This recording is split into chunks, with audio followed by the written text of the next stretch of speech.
മാമ്പഴക്കാലം എന്ന് പറഞ്ഞാൽ ഡിഗ്രിക്ക് പഠിച്ചുകൊണ്ടിരുന്നപ്പോഴത്തേക്കും ലാലേട്ടനെ കുറിച്ച് ഒരു ജോഷി സാറിൻ്റെ ഒരു അതെ അപ്പോൾ അന്ന് കുറേ കുട്ടികളുണ്ട്, അനിയത്തിമാരായിട്ടും ഒക്കെ കസിൻസൊക്കെ ആയിട്ട് അഭിനയിക്കുന്ന ഒരുപാട് കുട്ടികളുണ്ട്. അപ്പം ഞാൻ ആദ്യത്തെ സിനിമ എന്നുള്ളത് ഞാൻ അങ്ങനെ നമ്മളിങ്ങനെ മാറി മാറി ഇരിക്കുമല്ലോ, ആരെയും എല്ലാവരും സൂപ്പർ സ്റ്റാർസ് ഒതുങ്ങി മാറി ഇരിക്കുമ്പോഴത്തേക്കും ഒരു ദിവസം ലാലേട്ടൻ ചോദിച്ചു, മോളെന്താ തനിച്ചിരിക്കണമെന്ന് ചോദിച്ചു. അപ്പോൾ ഞാൻ പറഞ്ഞു, ആരും ഇവിടെ കൂട്ടായി വരുന്നതേ ഉള്ളൂ.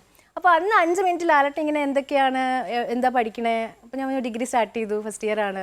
അപ്പം വായിക്കുമോ, അപ്പോൾ എപ്പോഴും എന്തെങ്കിലും ചെറിയ പുസ്തകങ്ങളൊക്കെ ഉണ്ടാവും. അപ്പോൾ അന്ന് ലാലേട്ടനാണ് പറഞ്ഞത് കുറേ പുതിയ എഴുത്തുകാരുടെ എൻ എസ് മാധവൻ സാറിനെ പോലുള്ള കുറേ എഴുത്തുകാരുടെ പേരൊക്കെ ഞാൻ അവരെ ഒന്നും വായിച്ചിട്ടില്ല, അപ്പോൾ ഇവരെയൊക്കെ വായിക്കൂ എന്നൊക്കെ പറഞ്ഞ് ലാലേട്ടൻ കാഷ്വലി അങ്ങ് വന്ന് പറഞ്ഞു പോയി.